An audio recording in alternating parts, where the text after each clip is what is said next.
Udo nyakoro mogini thoth jonyuol koro ywagore kalure kod pek magirado godo e temo duoko nyithindgi e skul e yawo tam mar ariyo.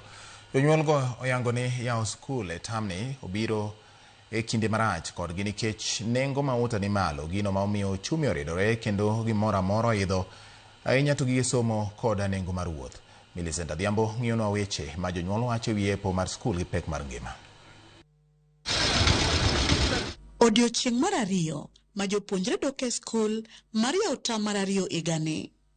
E kar chungo nyamburko maduong' e boma ma Kisumu, picha mako mana ka jonyuol sanja ema owuok oko mar kowo nyithindgi mondo dhi yawo skul e tamni. E twagi kod Ramogi TV kawuono, jonyuol go yango ni gin kod pek nikech idho mar ochumi ma okel kod medruok e nengo mauta pacho ka, gino momiyo gimoro amora ahinya to mag duoko nyithindo e skul nengo gi odhi malo. Duoko nyithindo e skul ayudo ka en tich matek kabisa, gik moko medore. Fare yanda chulo siling 200, sana chulo siling 500 ka nyaka bondo. Buge kata kidhi supermarket idok nono makata siling ionge go. Jowadwa tek kodwa. Sani king'iyo bed fee ni malo, to bed uniform ni malo. Obiro ka fuel be idho.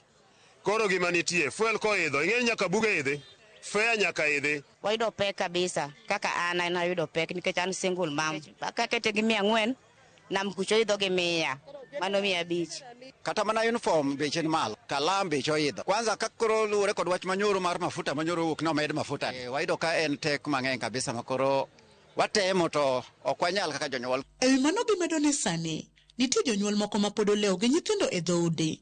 Kaluwore ni gigeno e chudo mar miso dwe, kata kamano tarik mar yawo skul tamni obiro chon kapok giyudo omenda, gino makoro medo gi achiedh nade. Seche moko yawo ka dwe pok orumo, to nikech chudo mang'eny biro giko dwe, to yudo ka skul oyawo ka pod ok ochopo dweno, to wayudo ka koro bedo matek nikech waonge kod pesa. To kaka pok wayudo pesa, nyathi pod nyaka bed e ot. Before this school onge nyaka ochiem e dala ka, mogo onge nyaka idhi. Koro gimoro amora idho ma nyaka be stress marwa be idho. Moko ibiro yudo ni samoro ng'ato pod onge kata shopping ne nyithindo madhi e boarding, moko bende uniforms gi noti ok olosi nikech kaluwore gi pek mar ngima. Uchumi mar Kenya ok kata Homa Bay kende odok piny, omiyo chando jonyuol e chudo kendo nyithindo dhi skul kidam. Bende giyango ni pek mar ngima miyo moko kuomgi tuonore kendo gago nyadichiel odiochieng' mondo eka giyud kaka ginyalo duoko nyithindgi e skul. Mwandu mag skul nengo gi omedore. Buk mane nyiewo siling 30, kawuono buk odhi nyaka siling 60, manyiso odhi ata malo 2 ewi mane juma mokalo. Omiyo wawinjo malit. Sani wachamo mana lanja achiel, ok wanya chiemo diriyo. Wachiemo godiochieng' to udhi ambang' wana so.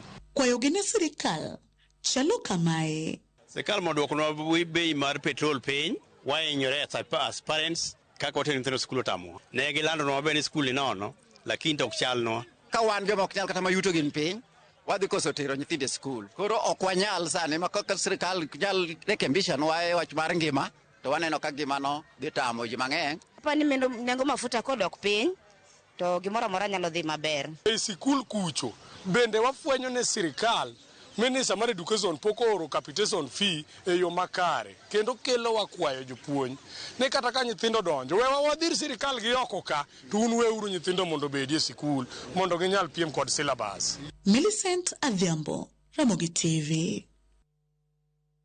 Ramogi joka jonyuol kone gichamo lunch